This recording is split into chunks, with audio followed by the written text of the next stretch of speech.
Maximiliano Suarez. Today's highlight.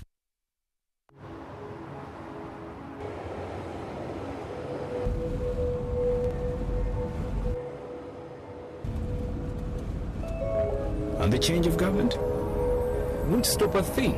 I've run out of fingers counting the number of multinationals setting up here. What about the 3 companies that announced their plans to launch last week? I say they're shortly.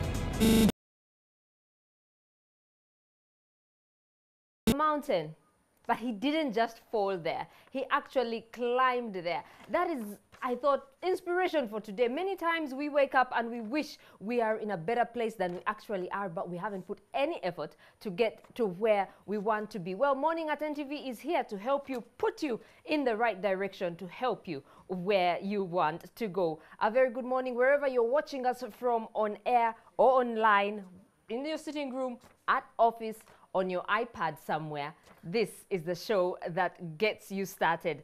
On the Serena rooftop, we have Simon Kasiate, Brian Mulondo, and Joel. And Dakaba Chigongo will be joining us later for sports. But now let's get started by taking a look at the news making the headlines. The deadline for the registration for the national IDs is drawing nearer. After he vowed that it would not be pushed forward, the Minister for Internal Affairs, General Nyakairima, has bowed to pressure from Parliament and promised to look into an extension. General Ronda had, in an earlier statement, said that they expect to have registered at least 11 million people by the time the exercise ends on August 11th. But he faced a barrage of criticism, with MPs angry that the ministry came up with laws regarding the exercise before Parliament was informed. They also pointed out that the time given for the process was limited. Moses Akena with that report. The registration for the National Identity Card started in April this year in all parishes across the country. In spite of the glitches, it suffered midway, and this included lack of registration kits, selling of the kits, and the question of who is eligible for citizenship, among others. The Internal Affairs Minister, General Ronda Nyakairima, has always insisted that there will be no extension to the exercise. It's a narrative he repeated as he updated Parliament this afternoon.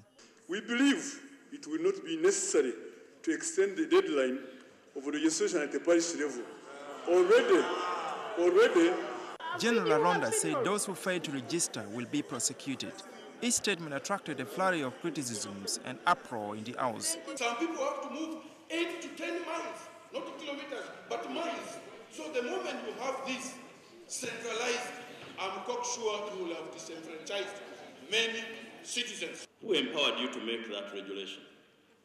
And who empowered you to create an offense in a regulation without a properly functioning legal framework? Who even empowered you to set those timelines you're talking about? Probably this is the NRM way of doing things. That you first act and then bring a law. So there is no any other justification that will enable you to move to the second level. After the eruption, Aronda backed down and promised to look into how the exercise can be extended in consultation with Parliament. Right Honourable Speaker, now that we have been given time to go and consider way forward and then come back here, I request that all those matters of legal nature and then those of the service personnel who are abroad, that become part of the report that we are going to return here to this House. Thank you very much. Nonetheless, the minister said the process was going on well after the problems that beset it at the start were rectified. The enrollment officers are more proficient, enrolling minimum of 33 persons per day per kid. The national average is 40, compared to the original 25 persons per day per kid. The earlier target was to register at least 18 million Ugandans from the age of 18 and above by the August 11th deadline for the first phase. The next phase of the registration is set to commence after the 2016 elections for those aged 0 and above, and for those who...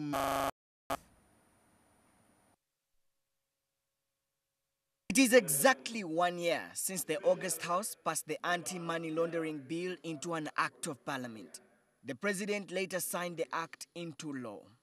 The law defines money laundering as the process of turning illegitimately obtained property into seemingly legitimate property.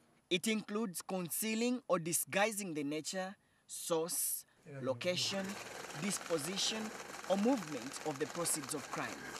The Anti-Money Laundering Act provides for the establishment of the Financial Intelligence Authority, an independent body that will investigate any form of money laundering and recommend the suspects for prosecution.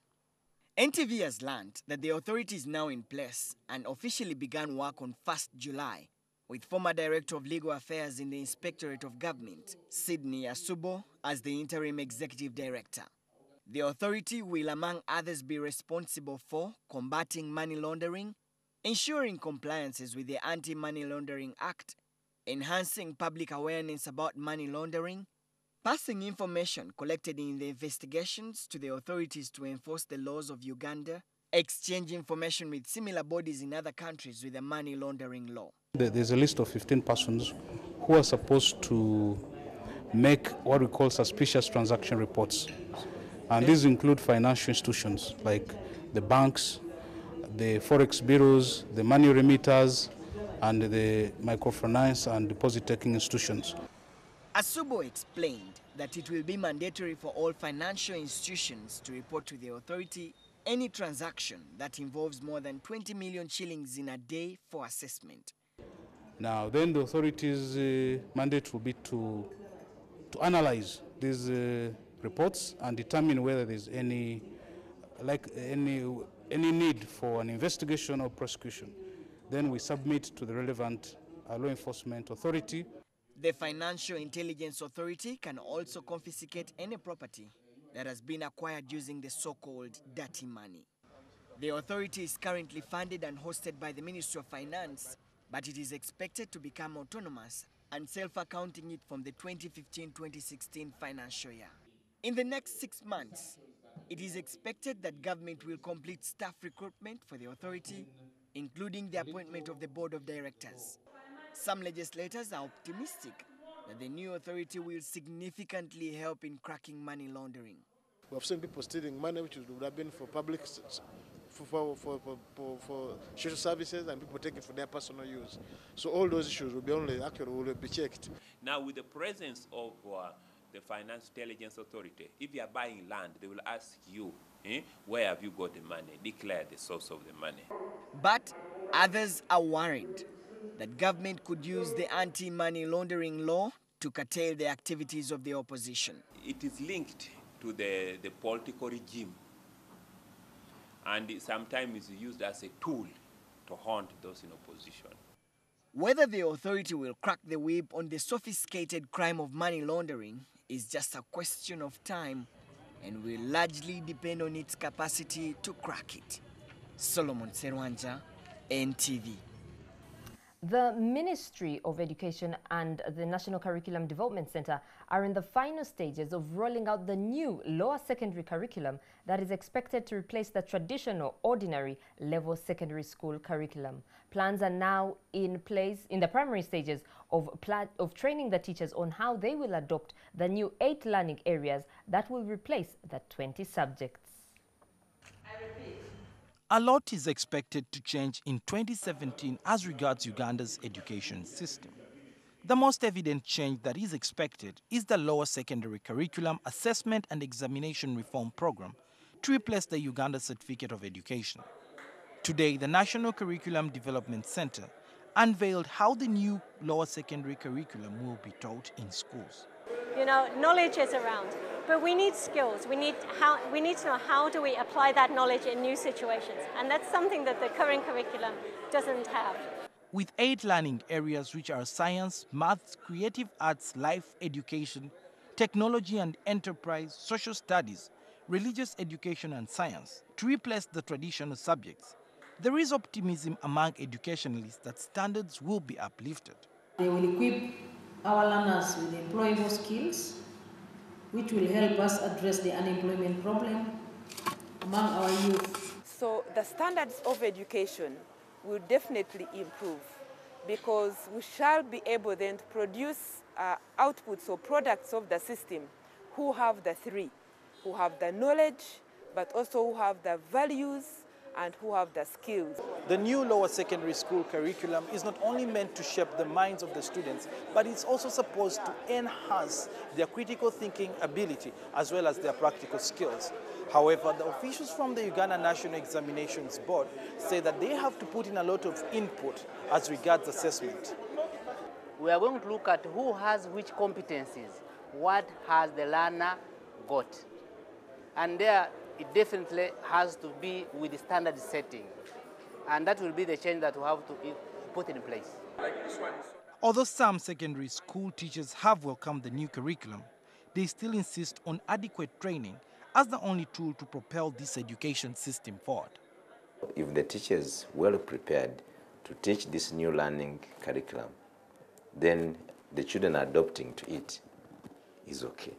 In 2011, the announcement that a lower secondary curriculum would replace the O-level syllabus sparked concerns among education experts who argued that the content and approach were too broad and not adequately indigenous. Sohail Mugabi, NTV. Parliament's Committee on Public Service and Local Government ordered the Minister of State for Public Service, Sezi Mbaguta, out after a team from the ministry failed to produce evidence to show the emoluments of the former Vice President, Professor Gilbert Bukenya. The committee was looking at the ministerial policy statement for 2014-15, a section of which caters for payments of former leaders of Uganda. NTV later spoke with Bukenya, who says he has not yet been paid. Bukenya left the Vice President's office in 2011 during a cabinet reshuffle. Maurice Ochol with that report. The committee was interfacing with a team of officials from the Public Service Ministry headed by the State Minister Sezi Mbaguta. One of the issues that the committee looked at was the emoluments of the past leaders. This was when the members discovered that Professor Gilbert Bukenya had never received his employee benefits since he left office in 2011. We want to really get evidence that he has been paid. You might see today Bukenya as a Bukenya, Balibaseka, but Bukenya served this country as a vice president. So we want to see people to see him and the government as a former vice president. The MPs questioned why others like former Prime Minister Paulon Sibambi, Specioza Wandera Kazibwe had received their benefits and Bukenya had not. Now that they are leaving Vice President Bukenya to drive around in a Primo car, to drive himself, that is victimization. It is an insult on the public of Uganda. Legislators argue that one of the reasons why the former vice president is not getting his emoluments is because of his sore relationship with the NRM party. But Mbaguta emphasized that they would look through their files and cross-check Bukenya's payments. And will come with evidence to the committee. Meanwhile, the minister had earlier told the committee that the former vice president was given 500 million shillings in retirement benefits. However, Bukenya revealed otherwise. 500 million. The committee was right to say, bring the voucher under which you paid him. They don't have a voucher because nobody has ever paid me. Bukenya instead cried foul, accusing the state of discrimination, adding that he deserves to be paid. To treat me this way, when they were supposed to act by the law, is a terrible lie. The minister was also put to task to explain what happened to the benefits of Edward Mutesa II, who was Uganda's first president. The committee has given the ministry 3 days to put together documents pertaining to their queries and present them. Maurice Ochol, NTV at Parliament. You're still watching Morning at NTV this Wednesday morning, the 30th day of July. Now we shall cross over to the gentlemen, Simon, Joel and Brian, for today's press review. I don't know if you can tell us, gentlemen, what is happening in Gaza. Well, interestingly, in Gaza, just the other day, in just one day, 100 people are said to have been killed by Israeli bombs. Let's not forget that this is a conflict that has gone on for the last 3 weeks, and the death toll as of yesterday of Israelis was 53 soldiers and 6 civilians. Ditto that with the people in Gaza. In just one day, 100 were felled by Israeli bombs. And guess what? This ain't seeing no sight in the near future. So you can imagine, perhaps soon we'll be talking about the place that was formerly called Gaza. That and many others is what we're looking at in the press review this morning. Good morning.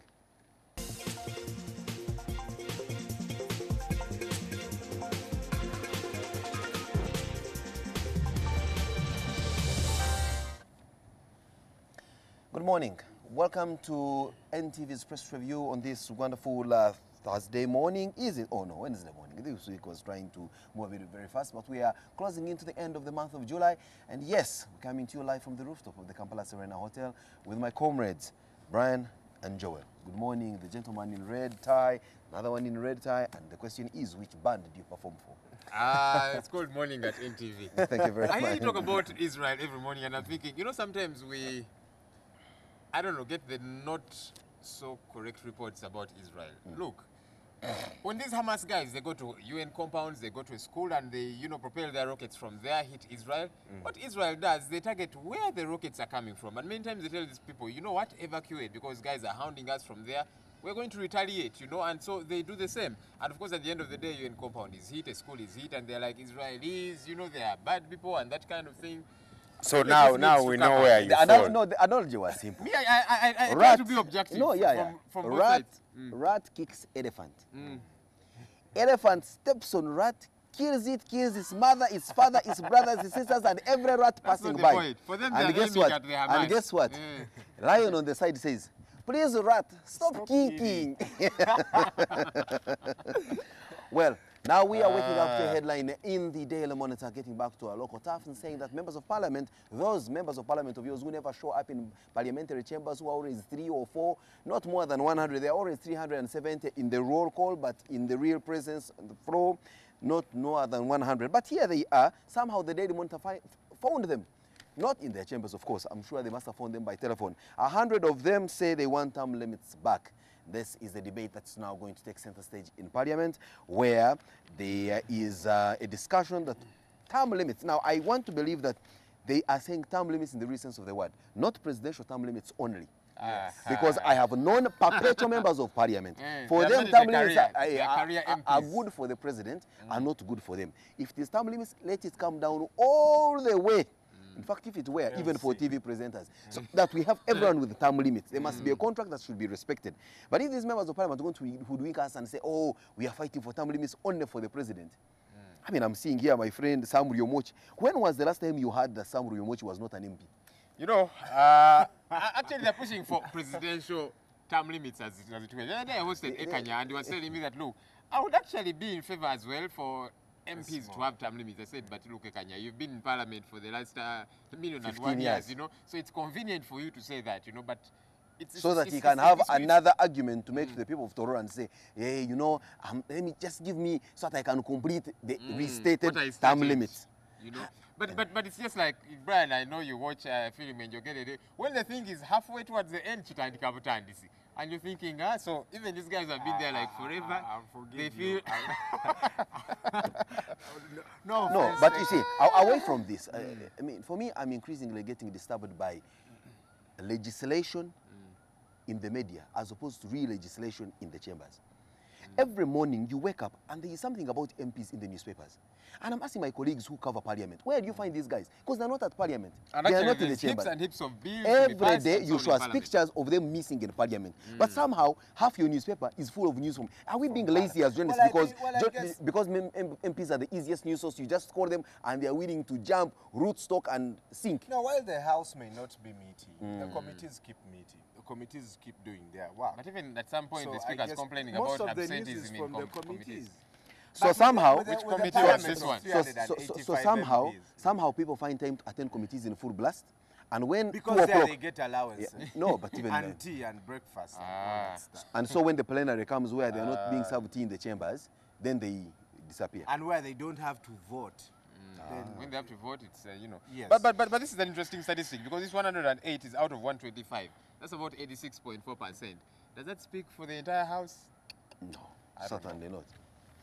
Well, here we have it now. Prosecutors' pay is pathetic, says the Director of Public Prosecution. What is he arguing about? That you see, when you are paying somebody peanuts and they're expected to prosecute a case that involves loads of guavas or apples, then clearly you are not being commensurate to the case. And I think he's got a point. That's why we see the reports about corruption in the judiciary for the most part, and very specifically in government prosecution. Right. That's why government, whenever it prosecutes, you can be very sure they win, well, what, 10% of the cases, if at all. They're always losing the cases because Deliberately. they don't have time and resources to follow They up may with even these have them, but cases. they can crack or raise a deal under the table because Yeah, they're ill-paid, and so they will arrange with the other fellows to, you know. I saw somebody- paid about 1.2 million shillings.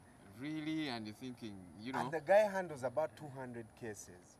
And When some is of he them are going multi-million Yes. dollar, if you like, cases. Somebody So- told me that, look, there are lawyers who know the law, and then there are lawyers who know the judge.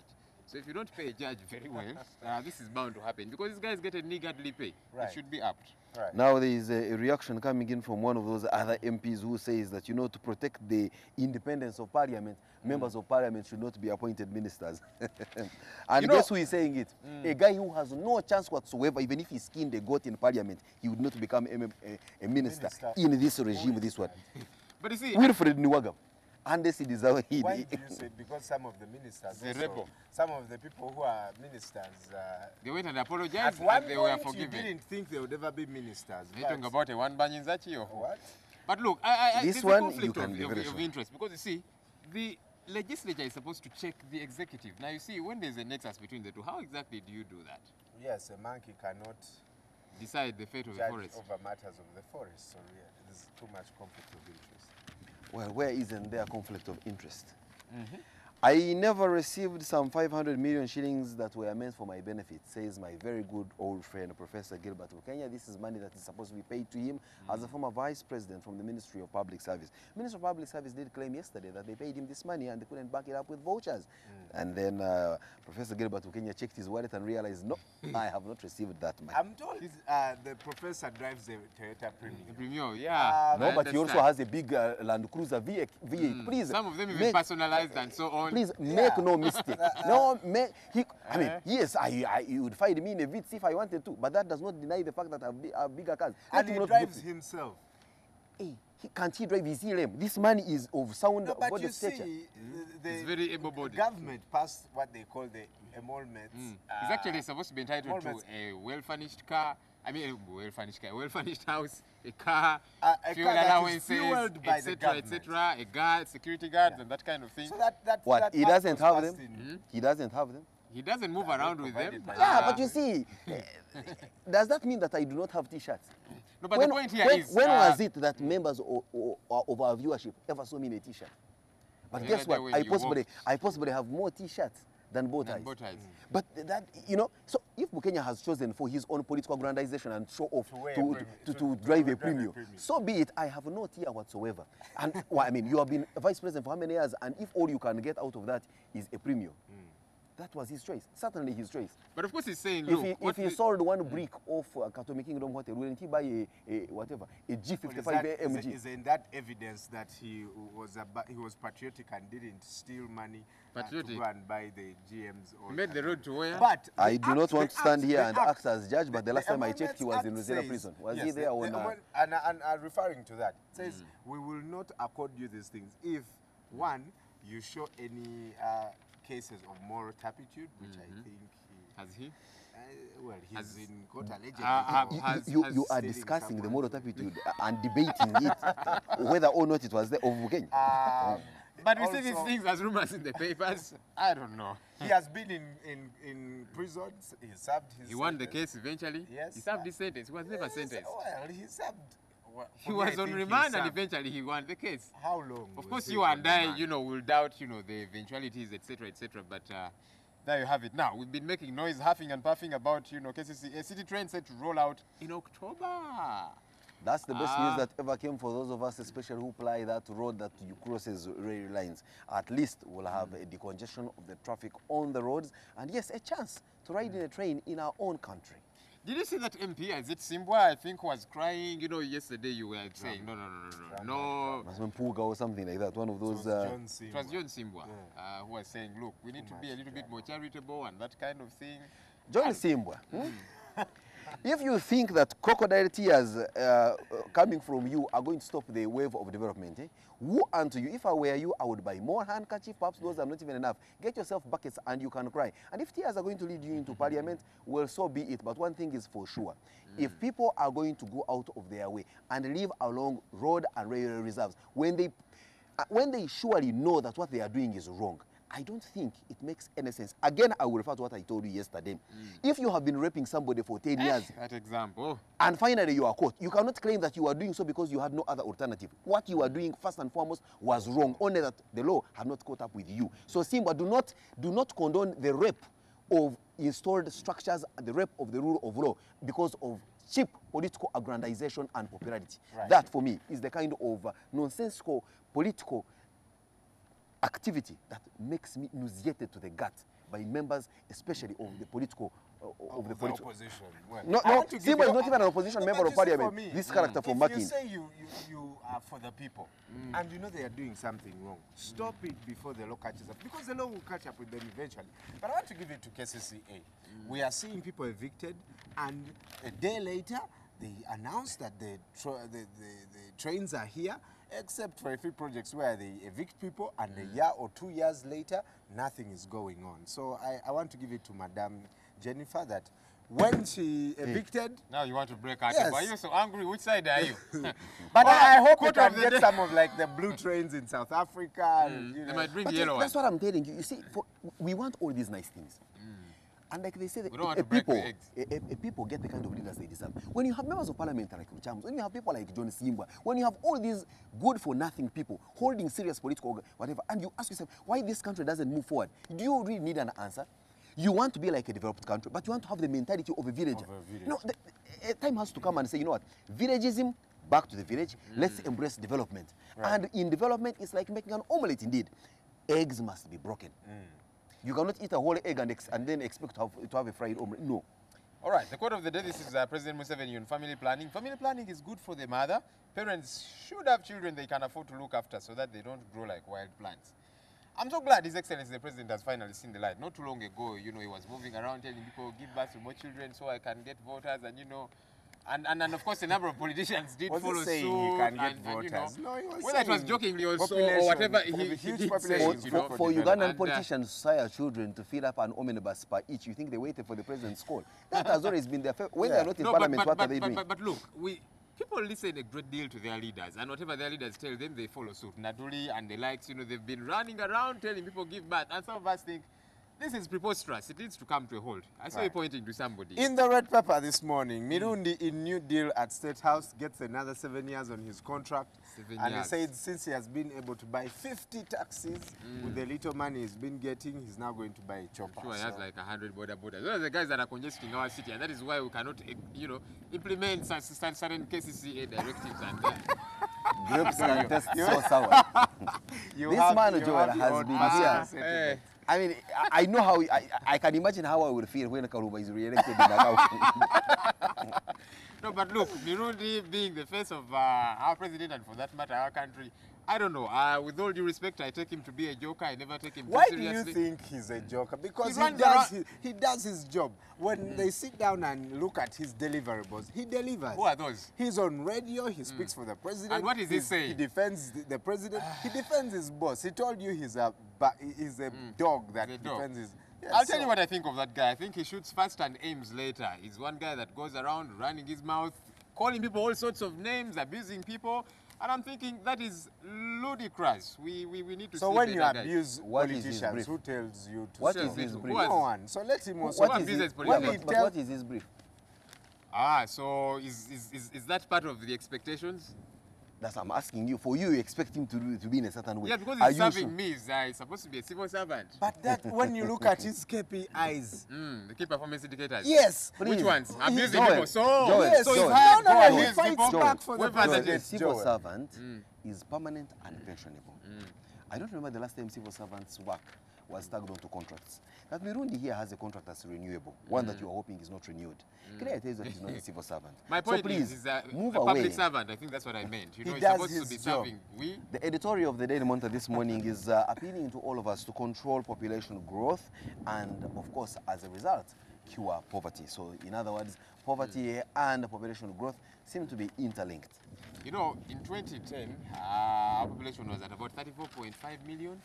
As of June 2013, it was at 37.5 million. You can do the math and realize how fast we are growing. In 2050, will be 100 if we continue at this rate. There you go, 100 and something actually. So that's why they are cleaning up the city. That's why they're cleaning up the city. Yes. So that because you go back and stay in the villages and use that huge land to grow food. We have nowhere to go. Yeah. Oh, we've been here for 8 years. Oh, the railway found us here. But you know, we need to grow the city outside of, you know, everything is here. Really. Yes. I think we need to deliberately say, can we begin to develop some of these areas? You know, can we take the capital city away from Kampala, take it to Nakasongola? Yeah, but then you will find John Simbas of Nakasongola trying to cry that, you see, there used to be trees that have been evicted, there were animals that were evicted, there were human beings that lived here. So, I mean, at the end of the day, there is no good move that will not face some kind of resistance. But I want Ugandans to be very keen and look at the kind of people who resist development. People who resist development, people who said, oh, the Chira Dam, for example, is going to be parallel to Narobadi and therefore it cannot work, 200 megawatts potential over there. Naysayers, people who, anyway. Speaking power, speaking, you know, also power, about the girl that drowned at Itanda Falls. And I was in Jinja the other week, and obviously where Bujagari was, it's now flat, so most of the activities have been shifted to Itanda Falls. Wait a minute, where Bujagari was is now what? And what is there now? Of course it does. Your characters are here ironing your clothes, drinking hot tea as a result of I was ironing online. my clothes before Bujagari. Oh, really? Before they began to supply I can use charcoal to iron. Come on. These are the saboteurs of development. Just keep using charcoal flat irons. Just when I thought ironing my clothes I'm going to be restricting my my gospel of enlightenment to people like Simba and Ruchamuzi. There came Burundi. Your work is very well cut out. I was ironing my clothes before you constructed Bujagari, before you moved to ESCOM, before you moved to EU. I was ironing my clothes. This one that they keep swinging like yes, this. And I was doing it. These are saboteurs of development. You are definitely taking this out of context. Describe the word load shedding to our viewers. Whether it's shedding no, load shedding. But you know, load shedding, for the benefit of our viewers, is a phenomenon where there was more demand than the amount of electricity that was able to be generated in this country. Yes. And therefore, the little that was there was being apportioned in piecemeal. In other words, they say, no, Molondo, today you won't have electricity because what we have is for Joel. Exactly. When did you surpass the demand? When Bujagari came online, it came in with 250 megawatts. What was needed was about 50 megawatts. So why is it that you're still doing load shedding? Because even with the no, it's not called load shedding now. It is called outages. Occasion. You will come up with Murondo, listen. Now, allow me to educate you a little bit. We call it outage, occasioned by the fact that the line that used to take electricity to Ntinda, for example, has been there for many years. Remember that 5 years ago, there was no neighborhood called Chanja. There are people watching us from a place called Kungu. They were not there 5 years ago. To extend electricity. Upscale places. Exactly. To extend electricity to Kungu, you have got inconvenience in Ntinda because that's where the power line will pass. And the moment you have Kungu online, the power line in Ntinda will become a little bit weaker to hold the whole load. So you will have to replace it. So next year, what terminology are you going to use next year? Extension of... Have the patience to realize that indeed... Say that story again. Shillings 14 billion, a rural power project launched. Thank you very much. As long as there's results at the end of the day, we can pump in 100 billion. I can tell you, and you should thank the advent of the mobile phone, for example. Now you find that the demand for electricity in far-flung areas has grown so high. Places where they used to move 20 kilometers to go and just have a phone charge, people are now willing to afford some little electricity closer to them for the sake of servicing their mobile phones and engaging in basic commerce, welding, sawmilling. They're also involved in what? What do you think? Banging maize into flour? All that is taking place at the lowest ebb of society. And that is progress, which would never have been the case if we never had enough generation as we have. And guess what? Government has realized that this power that we have today will in fact not even be enough in the next few years. That's why the places like Isimba and... Especially if you're going to have a population of I don't know how many. Over 100 million. Talking about pumping money, midwives use polythene bags during delivery. This is somewhere in Napak. You know, in this country, we lose 16 to 17 mothers on a daily basis trying to give life, you can imagine. And those statistics, I really doubt them. But they're actually higher, we understand. No, they are in fact lower. Are you sure? Try and do your research. You're talking about, we're not talking about Nakasero Hospital and the likes, you know. Let's do the math. These rural hospitals, we have been 34 million people. Let's assume 16 mothers die every day from from childbirth. Of course, the other, Dr. Ponsi, will be telling us that 100 people die of cigarette smoking every minute. Then you will have those who are dying of accidents every second. Then you have got those who are dying from watching too much TV. Then you have those who are dying from too much talking. Then there are those who are falling over bridges. This country would not be there. I think this statistic, a lot more. Producing every day. Do you know something about statistics? You know the potential of every Ugandan woman is 6.7 children. Well, how many has yours given? Shenshia Ugandan woman. What is her potential? Yeah, for why she's giving birth to one, there's somebody who is compensating, who has about 20 let me tell you something about statistics. Put your head in a refrigerator, in a deep freezer. Put your feet in an oven, and according to statistics, you'll be considered warm. Mabel. I'm told when you take hot tea, you become cold. The body cools. No, statistics are interesting. If I eat two chickens and Murondo eats one chicken, according to statistics, the set here would have eaten a chicken each. Forgetting you never ate one. But that's the point, average things. Yeah, average. But you see, that's what I'm telling you, that sometimes some of the things are questionable, especially if they claim you ate a chicken when you are hungry. Mabel, something is happening on the international scene and is taking many people, obviously, by the storm. It's cutting a wedge across the world. We have the situation in Gaza, but we also have the news of not very good shenanigans occasioned by Russia in Ukraine. What else is happening on the international scene? Thank you very much, Simon. Indeed, that is the biggest story on all the major international websites. As you can see here on CNN, an even bigger bite. But will these new sanctions matter to Putin? What are the Americans and the Europeans doing? Well, they're, you know, the banks in Russia, the top banks in Russia are not able to access funding from the US. There's no more equipment. They're not exporting oil equipment to Russia anymore. And also weapon makers are really being scrutinized. But is this going to dent Vladimir Putin? Probably not. We know him as a very arrogant man who still says he's innocent in the midst of all this. But one thing that is clear is the Americans are working very closely with the Europeans. Ebola is still on the rise, and it's quite unfortunate here. Over 800 people have contracted the disease. Not all of them have died. You can actually survive when you get Ebola. About 10%, there's a 10%, 10 to 15% a survival rate there. And it's just quite sad. An American died yesterday, and as we talked about, the doctor as well, who had been leading the fight, dying as well in West Africa. The countries are Guinea, Sierra Leone, and Liberia, countries that have been affected by the Ebola virus. The Gaza conflict, Hamas vows no Israel ceasefire. Yesterday we did see lots of heavy fighting between the two. It's just so sad. The Hamas leader says that they are going to continue. Israeli strikes killed more than 100 Palestinians, raising the total killed to more than 1,200, according to Gaza officials, most of those being civilians. And Israel has seen 53 of its soldiers die in this conflict. Are we going to see an end to this siege? Probably. We do hope so. But I'm not too sure if it will happen in the near future. A Guinea concert stampede kills 24. This was a concert held in Guinea to mark the end of Ramadan on Eid. It was at a beach, and the country has declared a national week of mourning after it called this a tragic drama at a concert. It was being held by a Guinea rap group called the Instinct Killers.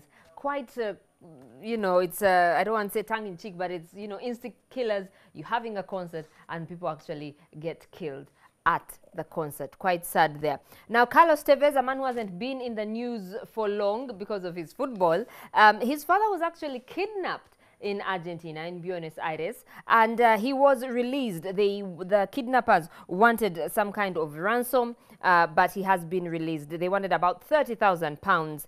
Neither the family nor the authorities confirm if the payment was actually made. All we do know is Carlos Tevez's father has been released. And on to Sky page, the bombing actually kills 43 in Gaza as a UN school is hit. Now, this is happening this morning. It happened at about 4, I think, in the morning.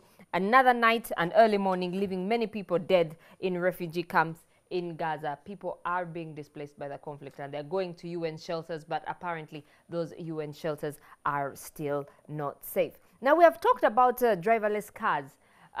something probably in the near future. Now, the UK is actually concerned that they will fall behind US, Japan, and Germany if unmanned vehicle tests do not start next year, as the other countries are doing. These are cars that basically are self-drive cars, and the trials have actually begun in Japan, Singapore, and Germany. Sweden is yet to follow. It will be interesting to have self-drive cars here in Kampala. And on Reuters, for all those who are promising to publish books or write books, Amazon, says they are advocating for lower ebook prices to benefit the authors and to benefit the publishers. Not too many Ugandans write and actually post their stuff on Amazon. But if there are lower ebook prices, it could be something that could benefit you. That's all we had for you. Morning at NTV will continue after this break.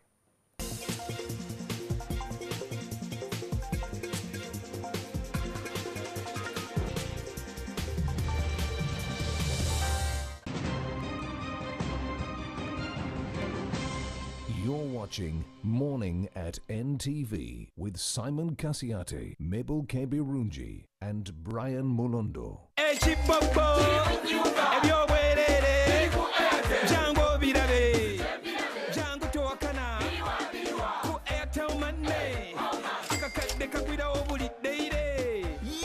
Towakana with 1 million shillings up for grabs every day. Kagwida wo.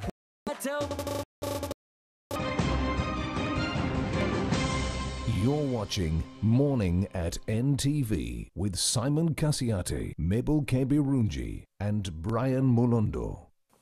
Welcome back. Time now for the big story with Simon Kasiate. Good morning, Simon. It is around 10,000. Yes, good morning, Mabel, and welcome to this edition of Morning at NTV, which is the big story. And today, we are looking not at the usual political knickknacks here of presidential term limits and the other. We are discussing something that could or is affecting you and I in one way or another, or in more ways than one. We're looking at a debilitating an increasing disease phenomena called hepatitis. This is a disease that's taking its ground firm in our society. It's affecting people, taking the medical professionals by surprise, and of course, claiming in its wake loads of life. This morning, we'll be discussing with one doctor from Lago Hospital how this disease is manifesting itself and how you and I can avert it from taking root wherever we are. We'll be right back. It's the big story.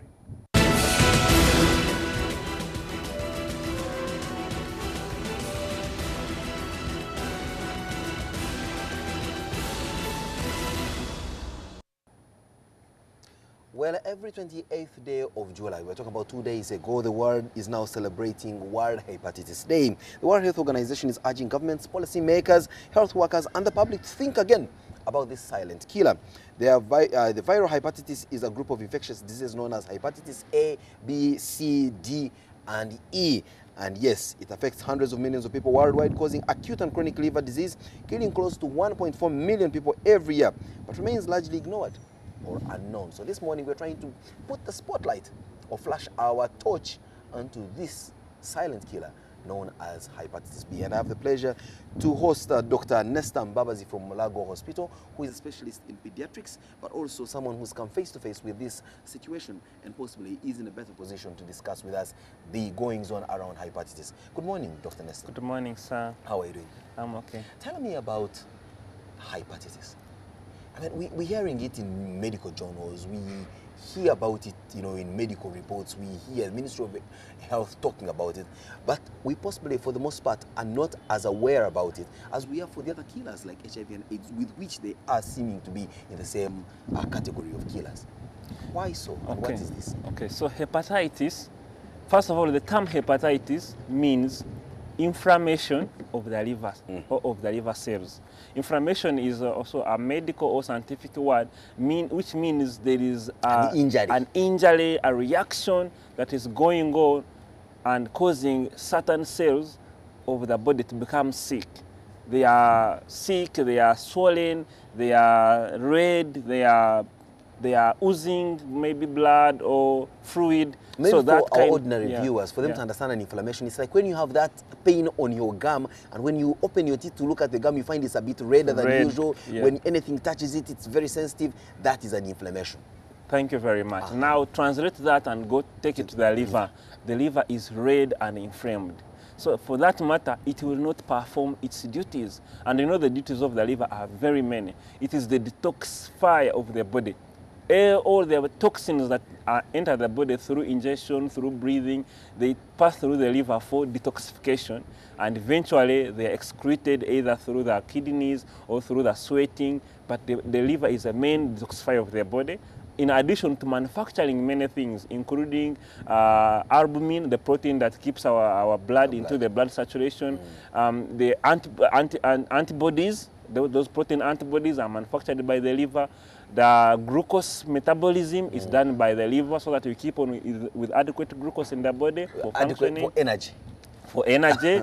If you want to dig, if you want to mug things, if you want to walk, if you want to run, you need that glucose that is coming from the liver metabolism.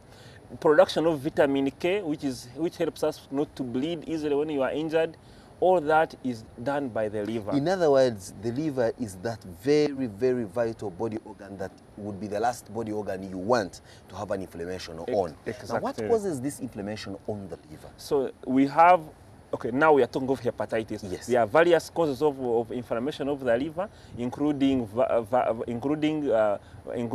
viruses, including sometimes bacteria, including drugs, by the way, don't forget. Are not limited to alcohol. Alcohol and Panadol even. Don't even always run to Panadol. It can also injure your liver badly. So now, but hepatitis is that inflammation of the liver. Now, when we talk about viral hepatitis, now also there are many viruses, not only limited to hepatitis A, B, and C, and D, and E. There are even other viruses, but the other viruses are less common, and most of them, they recover. Most of them, they recover. But now we are dealing with the hepatitis A, B, C, and D, and E. But among them all, the worst of them all is hepatitis B. And I think that's where we are going to concentrate more. Absolutely. Okay. So now hepatitis B is a virus. As the way you know HIV virus, the way you know influenza virus, which tends to cause our flu, the way you know herpes virus, which causes wounds on our mouth or on our private organs, the way you know herpes zoster, the one which causes wounds on our skin. Now, all those I've described are viruses. Now, there is one virus called hepatitis B, for example. It is a virus that can enter your body and then multiply and then has a preferential desire to attack the liver and then multiply within the liver cells, injure them, and then cause inflammation, and then liver disease or liver sickness. And once that happens, then really the body is really incapacitated. Let's put it very plainly, you die. You can easily die. It's among the possibilities. Well, we are getting here disturbing statistics that tell us that northern Uganda has the highest infection rate at 23%. We also know that Karamoja is at 20%, West Nile at 19%, while Eastern region is at 10%, and the Central region and Tororo are at 7% each. What makes certain areas in Uganda more prone to hepatitis B as opposed to others? What is the vector of this virus called hepatitis B? What carries it? Okay, thank you very much.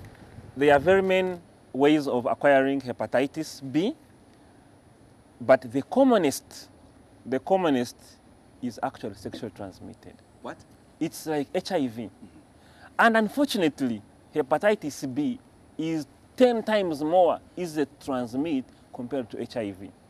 So if you had sexual intercourse with a woman who has HIV, you can have sexual intercourse with her 10 times without getting it, but one time with hepatitis, you get it. That one, it's one bullet, one kill. One bullet, one kill. So it has a high risk of being transmitted.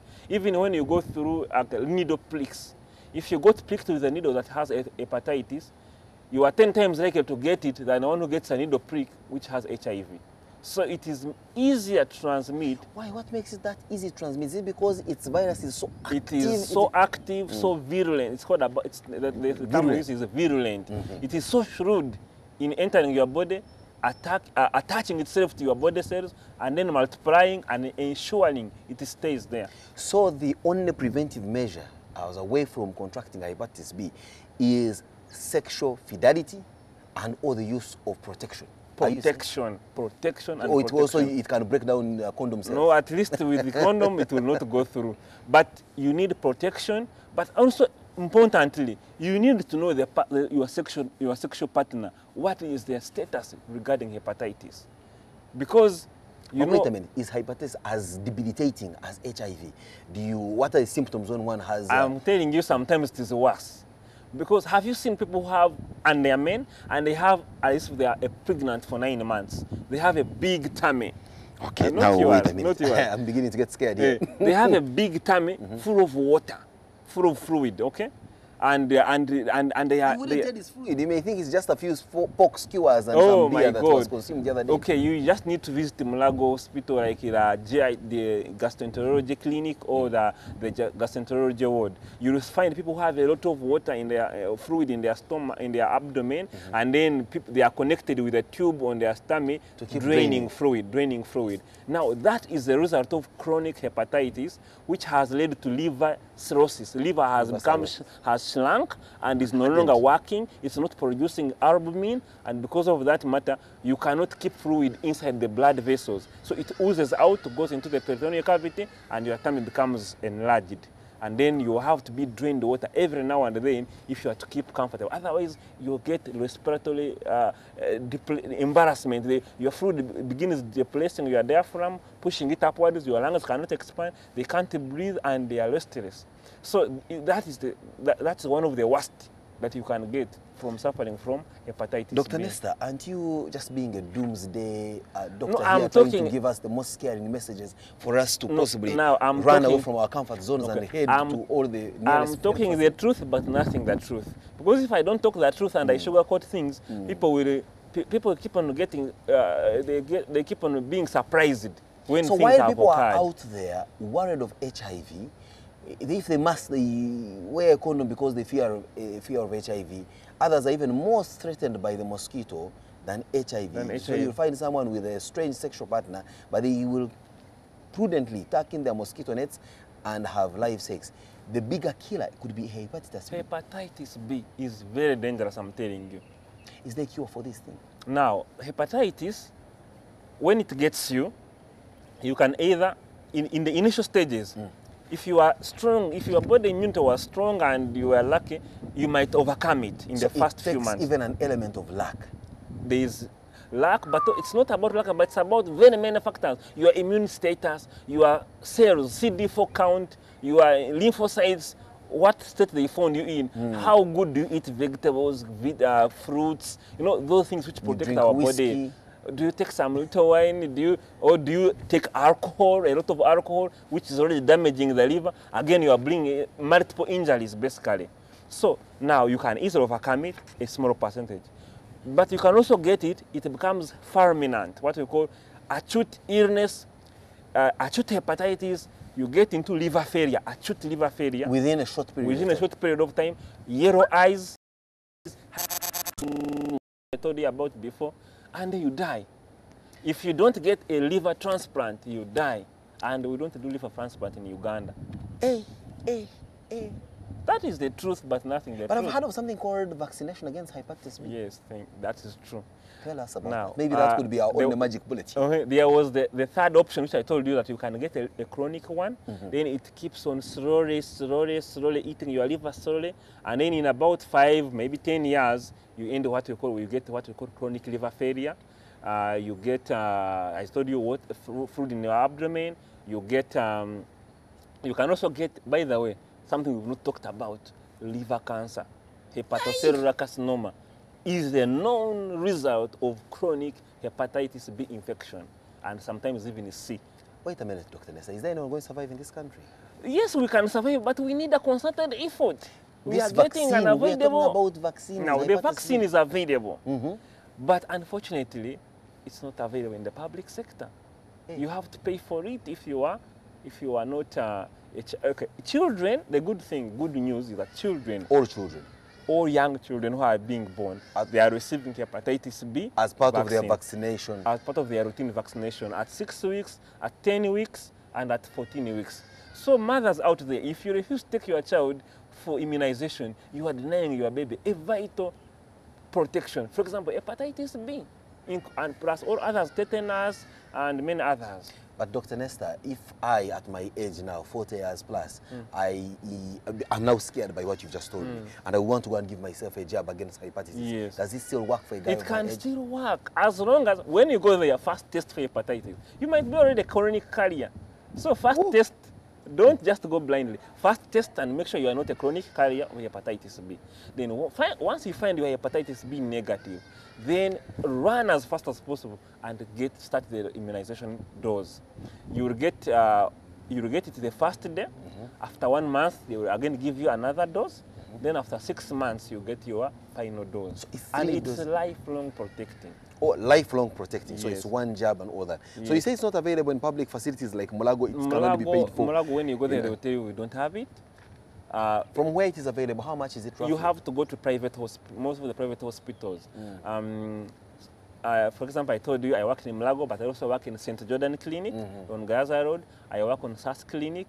I work, so mainly those ones. But even if you're going to SAS Clinic, Case Clinic, all of these private hospitals, if you go there and say, I want hepatitis B, most likely you'll find that they have it. Even if they don't have it there and then, they can book you. They say, okay, maybe pay and then come on this tomorrow or in the evening. Roughly how much does it cost? Now, it costs around 50,000.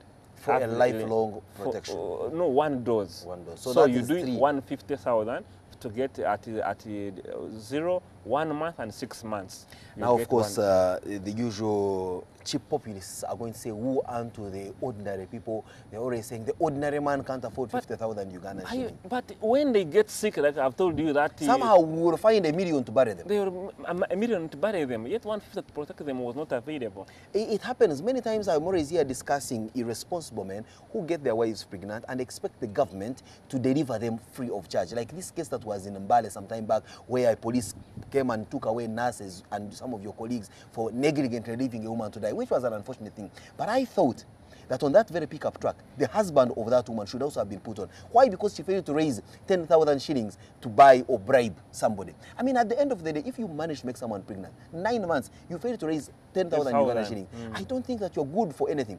And guess what? I followed up the story. Less than 2 months after the woman had died, that man had remarried. He didn't marry on credit. He paid the bride price. It was close to millions of shillings. Exactly. Somehow he could afford to marry someone new, but could not afford 10,000 to fend for his wife. And there are private hospitals like in Mbale town where about 200,000 could have delivered that woman even by Caesar. In those rural areas, 200,000, 300,000, you can still get a Caesar. Of course, now someone is saying 200,000 is a lot of money. And we want you to look into Ugandans' face and tell them, if 200,000 to deliver your wife is too much money, don't even dare indulge in the pressures that bring about childbirth. Because if you cannot afford 200,000 for childbirth, then you're not going to look after that child. That is the problem that you're bringing on to us. But most importantly, I think we need to inform everybody in Uganda about the availability of this free vaccination for children of hepatitis. Because I think what you've just described for me is a much bigger killer than you can ever imagine of diphtheria and others. Exactly.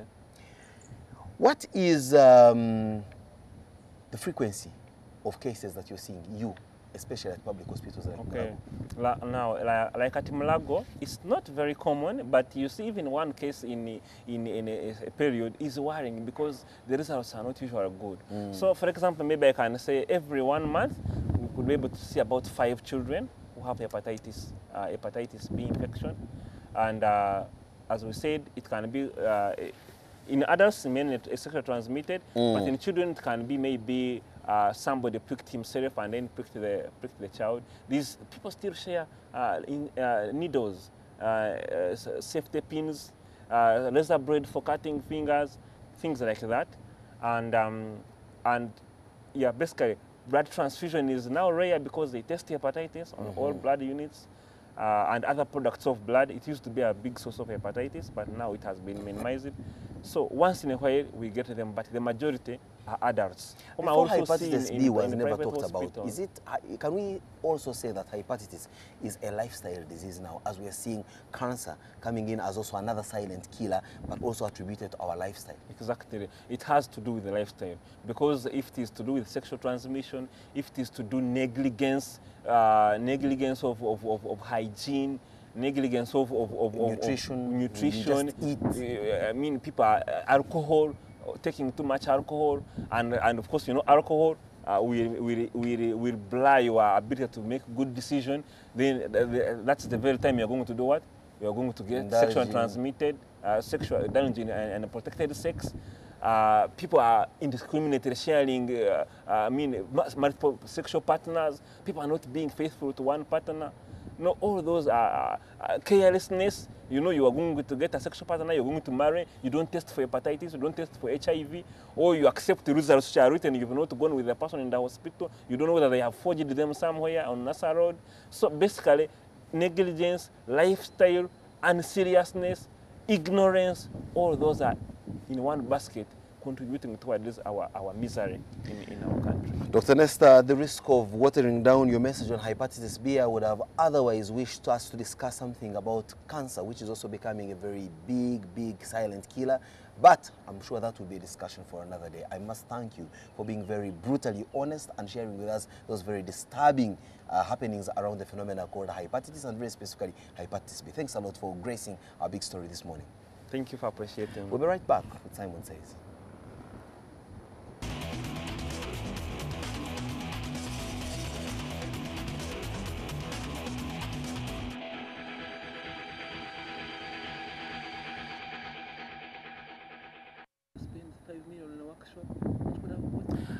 Well, you've heard Dr. Nesta Mbabazi talking about the phenomena that hepatitis is, and very specifically hepatitis B. It's a grim reality, one that needs all of us to wake up. And I want to cut some slack to the policymakers or governments, because I mean, at the end of the day, let us be very honest with ourselves. It's not usual that governments will actually wake up and work in your favor for the most part. I think we need to take his message very seriously and try to do whatever it takes to avert this happening from coming right at our doorsteps. First, let us understand that hepatitis B is now a debilitating but silent killer. Importantly also, that every child that is born in their immunization regime, there is the chance to be immunized against hepatitis. Take your children for that immunization. But if you already past that age, like myself, take time off and go and test. Find out whether you are positive of hepatitis. If you are, seek medical advice. If you are not, like Dr. Mbabazi said, run quickly and get yourself a jab against hepatitis. It is a 3-tier dosage. It costs 50,000 per dose. That may sound a lot of money, but I can tell you, prevention is always better than cure. Somehow you'll fail to raise 150,000 for a 3-jab course over 6 months, but somehow people will raise 10 million shillings to give you a decent burial. Would you have wanted that? Certainly not. Of course, we also get to know that hepatitis treatment or immunization is not readily available in public hospitals for adults. That is something that the Ministry of Health needs to look very seriously into. Rather than holding those myriad of seminars and sending your officials to huge conferences like those who are just returning from Australia to discuss ad infinitum on matters of HIV and AIDS, you may need to put that money aside and make interventions that are going to give real results so that we can avert this killer. A wonderful Wednesday morning, sunny and bright. Go make it productive. Make sure that you keep it to your, of course, your ability to work and make it productive for us, for yourself, for the country. And the collective sum of our productivity is what certainly will move this country from one step to the other in the desirable direction. Have a good morning and God bless.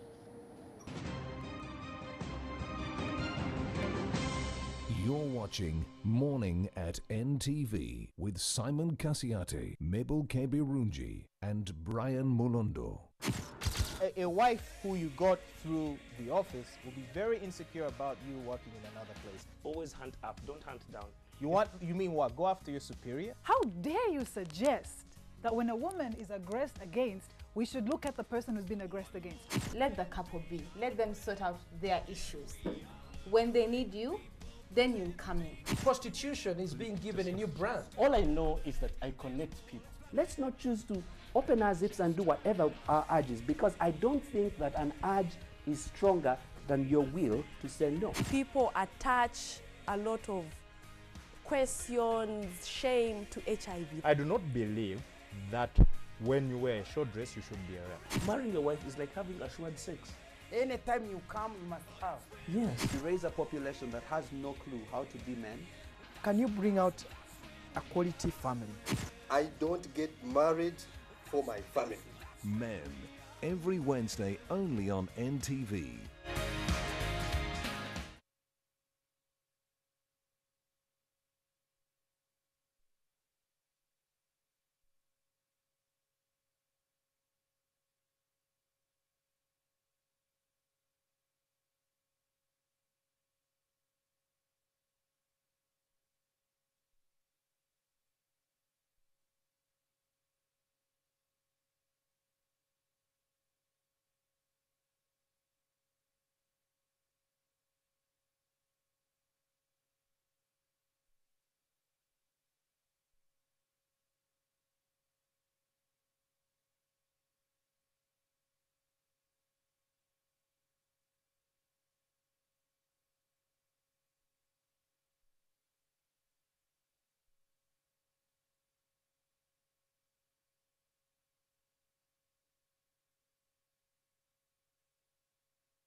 on the next episode, brought to you by... At Orange, we know you want to do more on the internet. That's why we bring you happy hour day and night. Log in. Catch the action this week on Login as I bring you the behind the scenes of Chameleon and Layla's video shoot.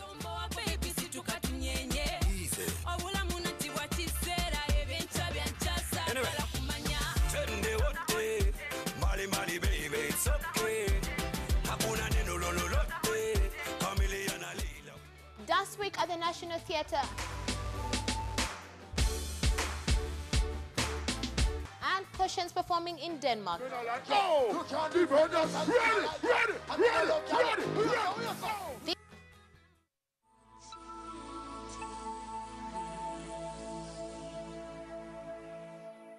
You can download movies at the lowest prices another fast from Orange. Dial *133# to buy a data bundle. Happy hour changes with Orange. Today changes with Orange.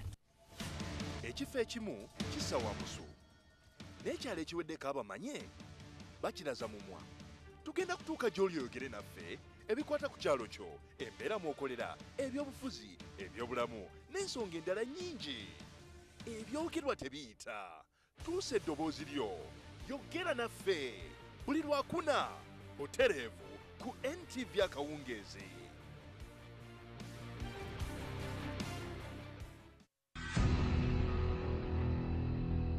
Oba onyumirwa ebyemizannyo jangu nkulage. Does! And Adam Johnson, the boyhood Newcastle United man, Derek, flying in the face of all football logic. A magnificent goal by Robin van Persie. Ferdinand! Everton lead at Old Trafford.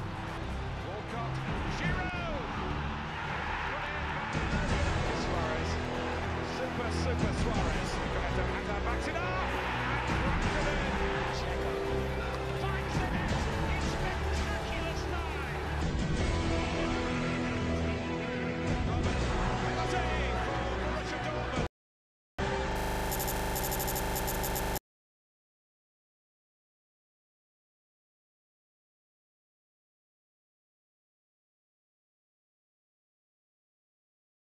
Saying, thanks, Simon. I totally knew nothing about hepatitis. I've got to do something right away. And she's specifically talking about hepatitis B.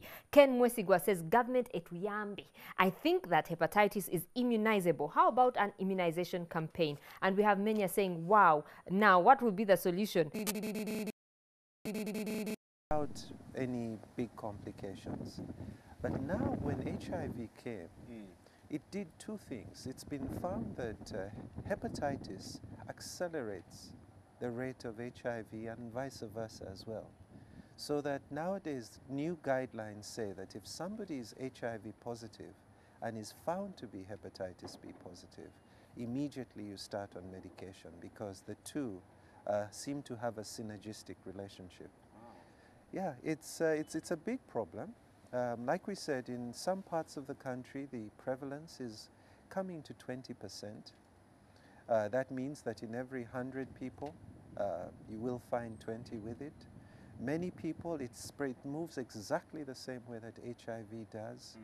Sexual, blood transfusion, and vertical. Vertical spread may be responsible for up to 40% of infections in this country.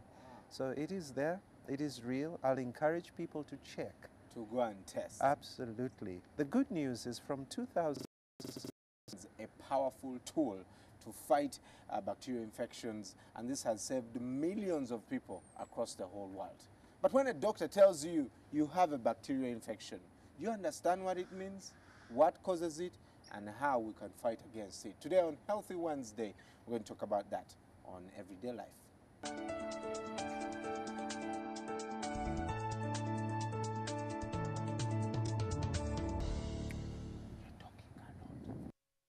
And joining me this morning is Dr. David Ndaula, who is the medical director at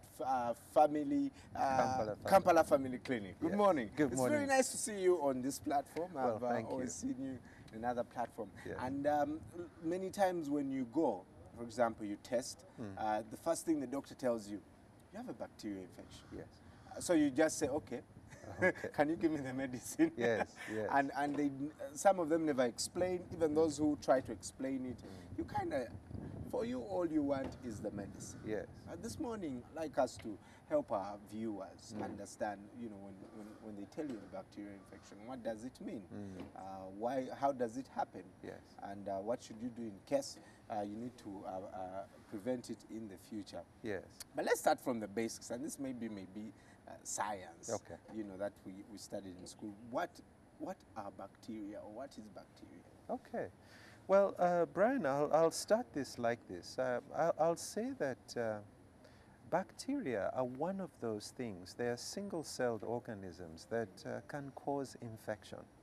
Infection means that something has invaded your body and has brought about discomfort and symptoms many of us very readily identify with. So the bacteria are one of those things that can cause infections. They're viruses. They can also cause infections. There are fungi, there are worms, there are a number of different organisms. So bacteria is one of those, that subset that can cause what we term as bacterial infections. Right. Yes. Now, how do bacteria get into your body? Many people are wondering. Now, there are different entry points, okay? The commonest way we get bacterial infections is airway, airborne infections.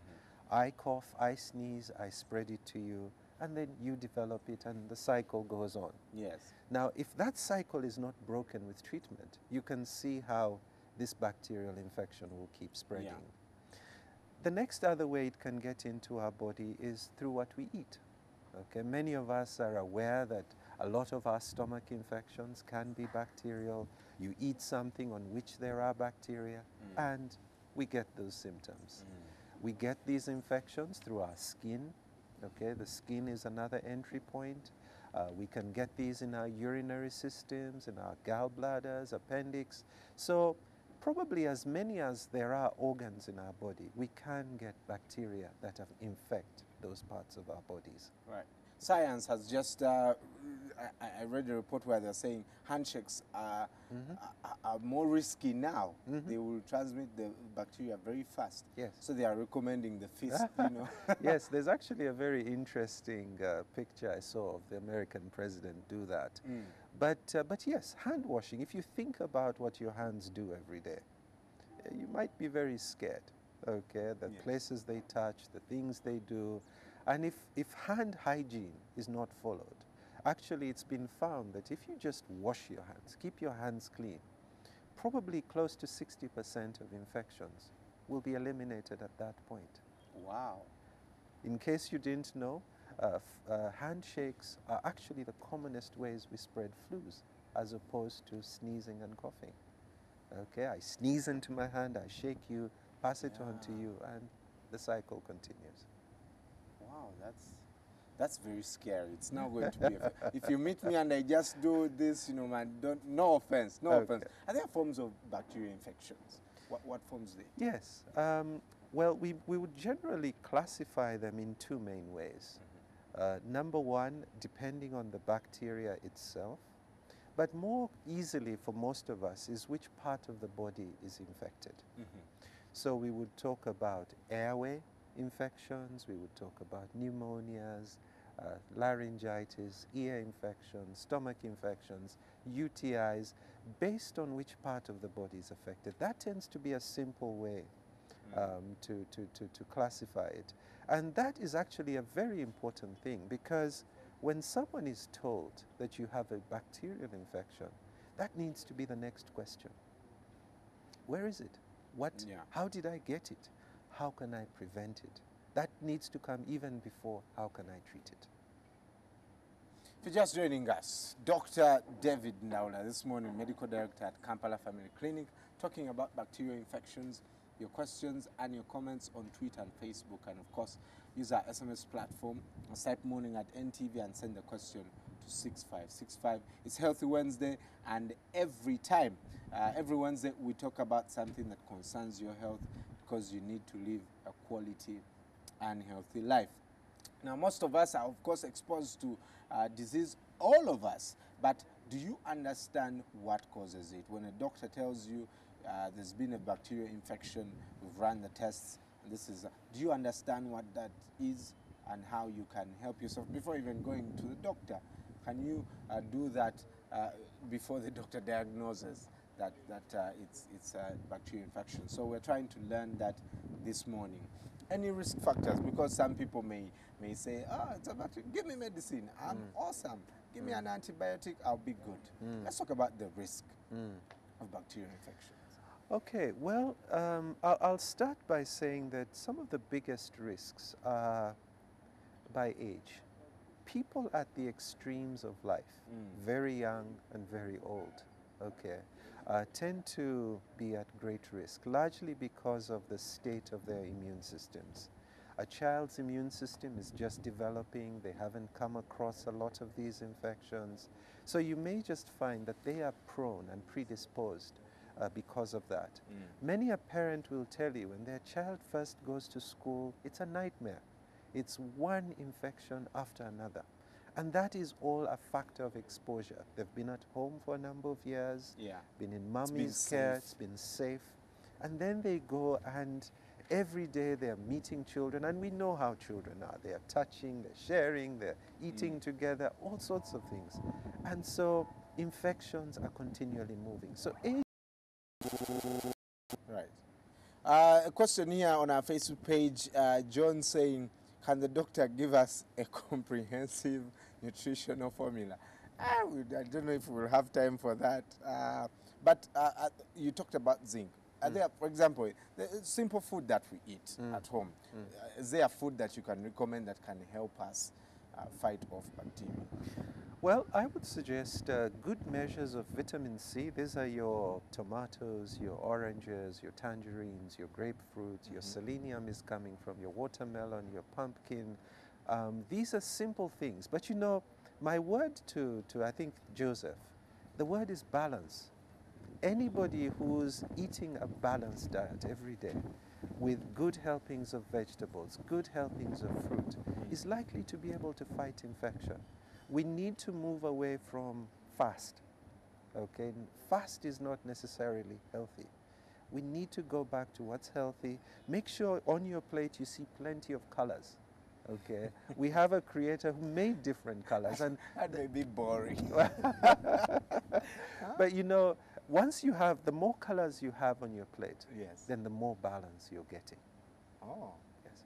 Chizito Aina saying, my brother tested positive of mycobacteria. What is it? Is that the right Yes, that's the right word. Now, there are two forms of mycobacteria. There's the Mycobacteria tuberculosis, which is the causative organism for tuberculosis.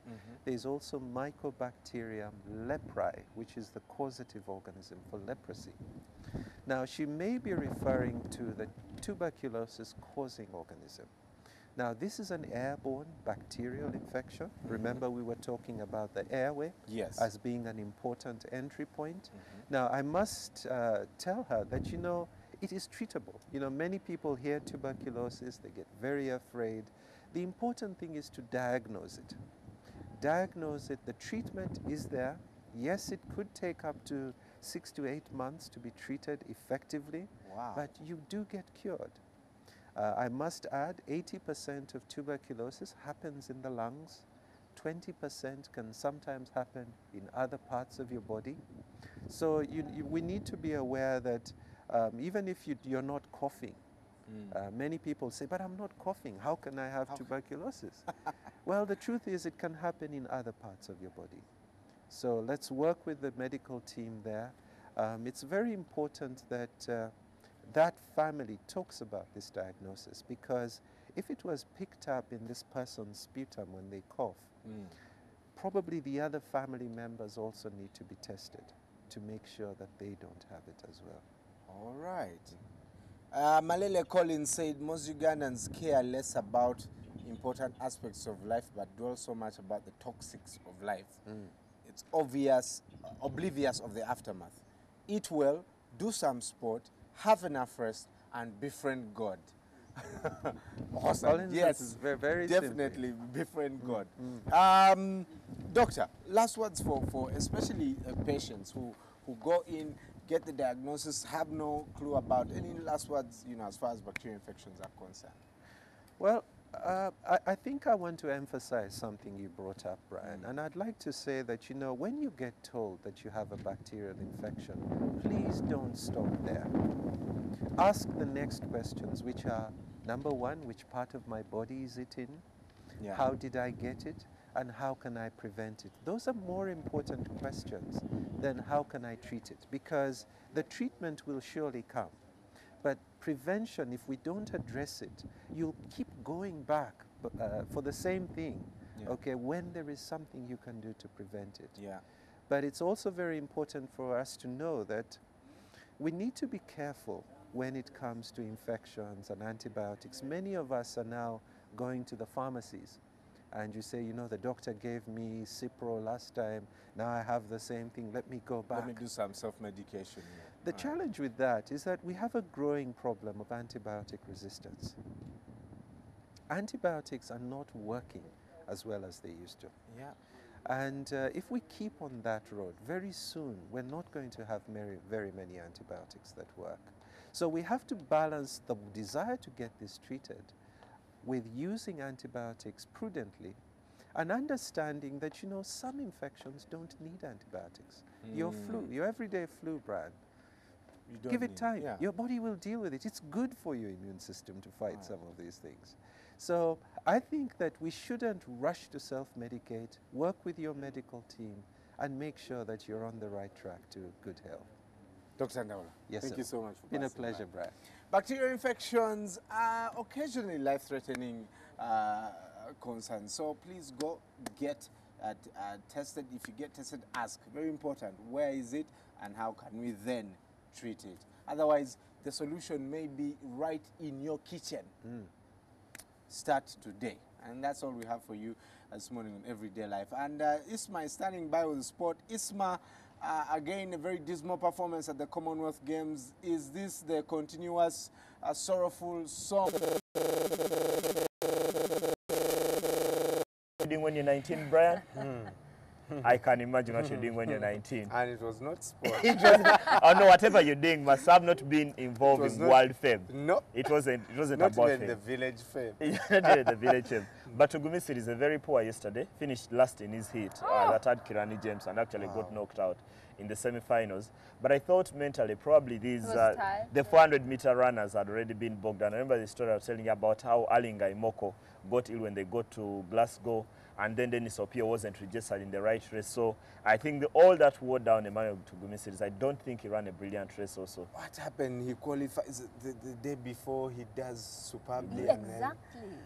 And that's the thing about managing your race, because for some athletes, probably like Tugumisi, he probably ran his heart out on day one. Now, if you saw Kirani James run yesterday, he was jogging for the last 90 meters because he knows he has to conserve energy for the final that will come up later today. So I think that's probably something that Tugumisi didn't get right, because you could watch some athletes in the heats and they've given it their all, they are running their hearts out, but actually what they are doing is only they are wearing themselves down. That when the semi-finals come for Tugumisi like he did yesterday, then there isn't much they could give. They've done everything in the heats and there isn't any more to give.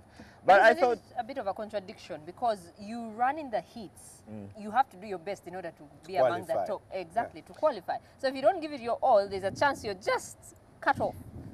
Maybe I think you should see some of the best athletes in the world. The Usain Bolt, they are jogging through the heat. They just care about just qualifying. Kirani James, they are jogging through the heat. But I don't think David Rudisha yesterday, by running 1 minute 46.89, was running anywhere close to 50%. He was just basically walking through the 800-meter track. And he knew that the next step is for me to get through. I think it's important. So he's probably going to bring like a 110 in the final. Yeah, no, not 110. He'll probably do a 141, 5 seconds. 110 would be too much. Can you run 110 in no, 800 meters? No, because the world record for 400 meters is only 43 seconds, so you wouldn't do that. But I think it's important, I think, to time your race, because this is what all these best athletes do. You've got to keep it at some point and know that I'll have something to give the next day. And that's what the best athletes do. Tugumisiri didn't do that, and that's the reason he's out. Okay, tell us about Chebet and Chemutai. Are they closer to the 10,000 women's final? They ran that final last night, and neither of them even got close to the medals because Chebet actually, for me, very impressive. Ran about 17 of the 25 laps with the leading pack, but eventually didn't have the kicking power. I've got to say, last night belonged to Jamaica and Kenya. Every time there was a medal to win, right from the triple jump to the track, it was those two countries. But what impressed me most, before I even get to Chebet, is that the manner in which those Kenyan girls ran the 10,000 meter final. Whoever coaches them, a huge tick, because I think tactically they just went and wore the entire field down. Eventually the winner was Joyce Chepkurui, who was probably the less of the three Kenyans who were in the race, because the other two are former world cross-country champions. That is Kiplagat and Emily Chebet, the Kenyans. They are former world champions. And then at this stage, Chepkurui is not the person you thought would go there and win. And actually, I was listening to the commentator that at the national trials in Kenya, Chepkurui was third. And here, she was the Commonwealth Games champion. So I thought for everything that Chebet did, probably she should have had a bit more company, because I thought Vanis Chemutai fell off, I think, around after 12 laps and didn't actually compete entirely for the race. So it meant that it was 3 Kenyans against 1 Uganda, and there was only 1 winner in that, because Chemutai eventually finished 8th and Chebet finished 6th. Very disappointing finish to the race, but I thought Chebet ran a good race. I thought she should be pleased with herself. If she could go on and improve, she's got to improve the way she finishes. How old are they? She's about 21. She's very young, and the problem for me is that she didn't have the tactical knowledge of how to finish events, because she ran very well at the start, but then didn't have the finishing power. When they go to 17 laps, she was only fading. And so 10,000 is how many? 25. 25. Yeah. Because I was going to, given what you said yesterday, the medal may not be important, but the fact that she's competing at this level is good for her. Yeah, it's good for her exposure. And I said the same, for example, the Rugby Crane Sevens, that we don't compete at this level so often. And actually, there are so many events that happen across the world, and Uganda doesn't compete, and those events never stop. They still go on, whether Uganda is there or not.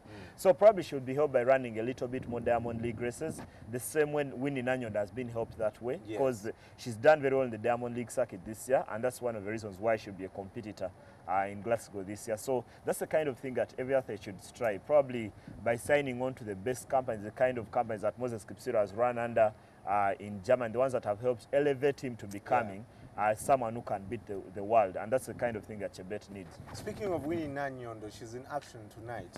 But who are the other Ugandans that are going to be... I think when we start with top to bottom, it's got to be Winnie Nanyondo, because she's a genuine medal prospect. But that medal is still too far out, because she's only in the heats for the 800 meters later today. And I want to think that if Nanyondo runs a smart race and goes through, then she can take it there for the final. Because she's not going to meet anything new. All the athletes she's going to meet when they get to the final, if she gets there, are the Janet Jepkos guys, the Eunice Som of Kenya. They are athletes she's run against this year, and she's beaten them. So probably Nanyondo has got to go and run a smart race and know that she can get through today and advance. There's also going to be a bit of badminton. Edwin Ekiring, he's done very well this year, and actually is into the round of 32. So he'll be one of those later today. And then there is Becky Namusoke. That's a weightlifter for the 75 kilograms. She's also going to be doing her thing. She's going to be putting some weights on her body. It's quite something. It's quite a thing, but it's very technical. I was very taught by dramatic. Yeah. Yeah, it's quite something. But also we could have 2 other boxers could get into the medal brackets, because they are quarterfinals for Fazil Juma and also Nasir Bashir. If both of them win their fights, they are guaranteed at least a bronze. I'm starting to think that since we have all these boxers have a chance at even gold, there's a smell of a gold somewhere. Either Fazil Juma or Nasir Bashir or Mike Sekabembe. And I was actually looking at the back page of the Daily Monitor this morning, and Sekabembe, who is actually a UPDF soldier, warning the world that I fought in wars elsewhere. I fought in Somalia. I can't lose to a civilian. So that's quite a warning that he gave in Glasgow. So you're thinking, if someone can go on and win can win a war in Somalia, then probably I like that spirit. Boxing isn't the toughest thing. So probably Fazil Juma and Nasir Bashir should get their act on. If they win tonight, they are quarterfinals. They're into the semifinals, and thereafter, it's anybody's game. Awesome. Okay, let's talk the Uganda Cranes. Now, Massa, I think, is still a doubt, but tell us about Serunkuma, who has been recalled. Does he really fit the bill? He was never part of the plans. Had Massa and Emmanuel Okwi been here, because Emmanuel Okwi is only out injured, and then Massa has been struggling to get that thing about the clearance from South Africa, from his team, Pretoria University Tax. So Daniel Serunkuma comes in as a plan B or C. And I don't think he'll care much. All he wants is to play for Uganda. And the reason Daniel Serunkuma is being selected is because he scored twice in that derby on Sunday, the biggest game in Kenya, Goma here against AFC Leopards. And he scored twice, though the game ended 2-2. Isn't he the guy that scored in Sekafa? Is he? Yes, he did score, not many. Scored two, right? Yeah, exactly. Scored 2 goals, but he's only scored 3 goals in 7 games for Uganda. Daniel Serunkuma does not have the size. So I'm always thinking that for all these away games where you have the challenge of playing against guys who are taller, they are 6 foot in an intimidating stadium, I have the feeling that Serunkuma is not ideal, but he's what we have. We've got to be extremely realistic with what we have. And but I watched him during that game, and well, he was the only striker we had, but he did a fantastic job. Probably you wouldn't miss him because of his dreadlocks. And recently, he's been playing in Denmark because he was trying to get a deal with HB Koge. I think that fell through and returned to Goma here.